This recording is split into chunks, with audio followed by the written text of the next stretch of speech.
Department of Justice sa pamahalaan ng Timor-Leste ang gagawing pag-turnover sa Pilipinas kay dating Negros Oriental 3rd District Congressman Arnolfo Teves Jr. Kaugnay pa din ito ng kasong murder na kinakaharap ng napatalsik na mambabatas dahil sa umano'y pagpaslang kay dating Negros Oriental Governor Roel Degamo at iba pa noong March 4.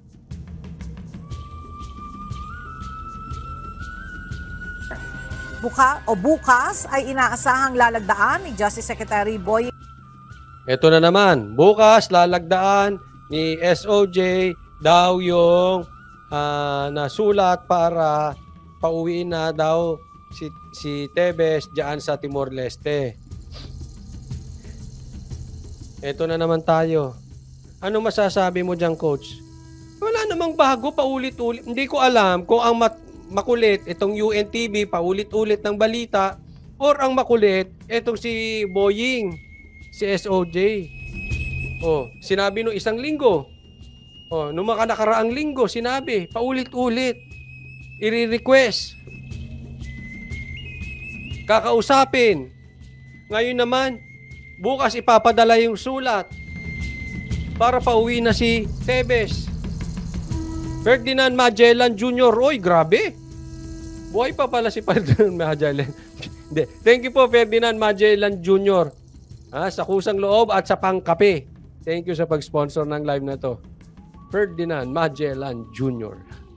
Anak, junior nga eh. Anak, baka anak. Thank you. Diba parang, anong babalita bukas?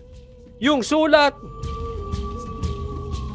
ni Boying na para pauwiin si Teves galing Timor-Leste ay nasa eroplano na.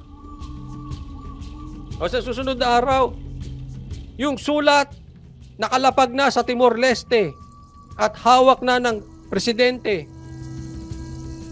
Sa susunod na araw, yung sulat nakarating na kay isinerve na nung presidente kay Teves, pauwiin na.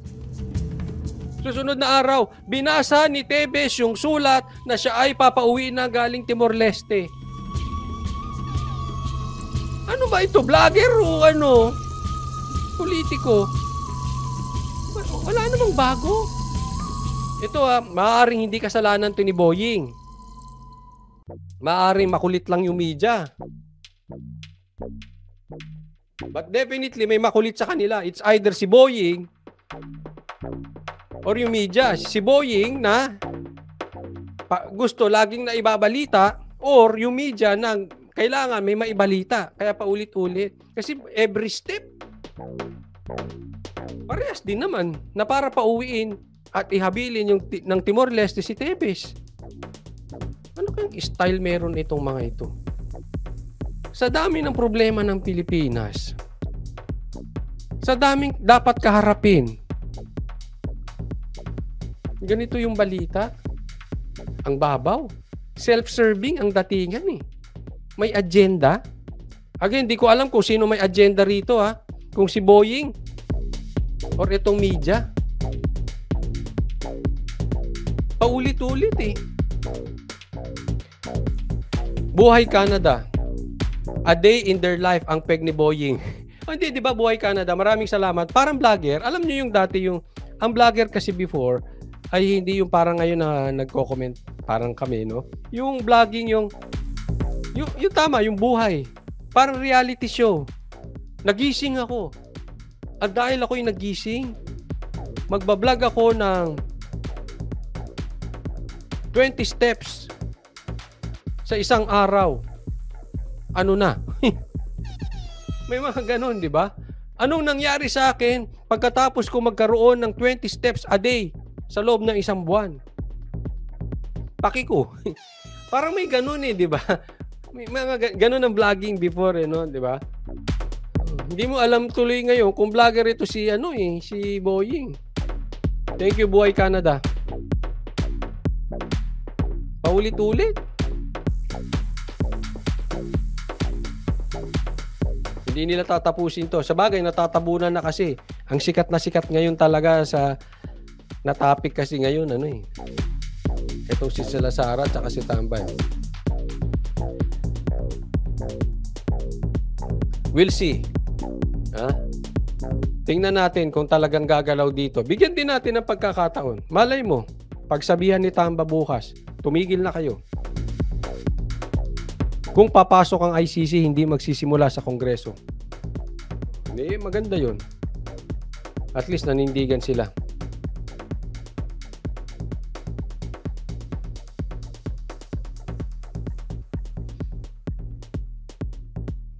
Yung ano ngayon talagang hindi ko alam kung may ginagawa pa ang gobyerno o talagang nakafocus lahat kay Duterte.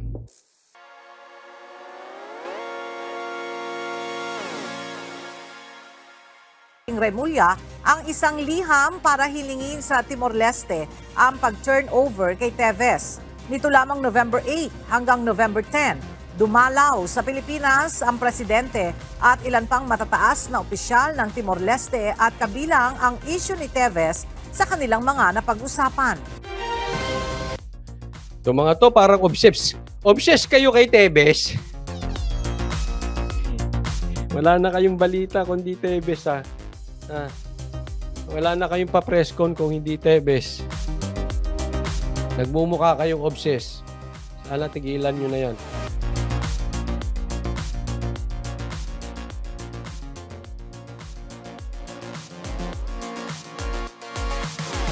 Maraming salamat, Inday Maha, Celeste HNG, Jerlyn Basarte, LQP Paat, Tony Bescaser, Ernie Barabona, Fe Villarasa, Donna Adaan Damias, Rosario Borsats.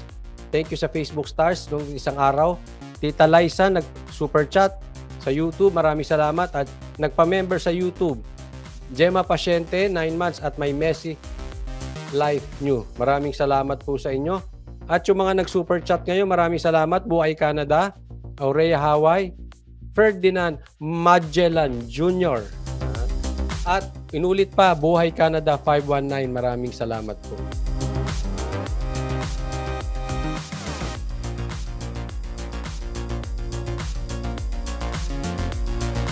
Lisa Gamo Kamimura, maraming salamat po sa stars. Sabi dito ni Shai Sanpay, dati ang focus ng Pilipino ay nasa Malacanang. Paano resolbohin ang kahirapan? Ngayon, umi-eksena si Tamba labang kay BP. Correct. Pero huwag kayong mamawalan ng pag-asa. Sabi nga, ulitin ko yan. Ang presidency naman ay nasa Diyos yan. So huwag kayong mawawalan ng pag-asa. Basta malay mo, magbabago yan eh.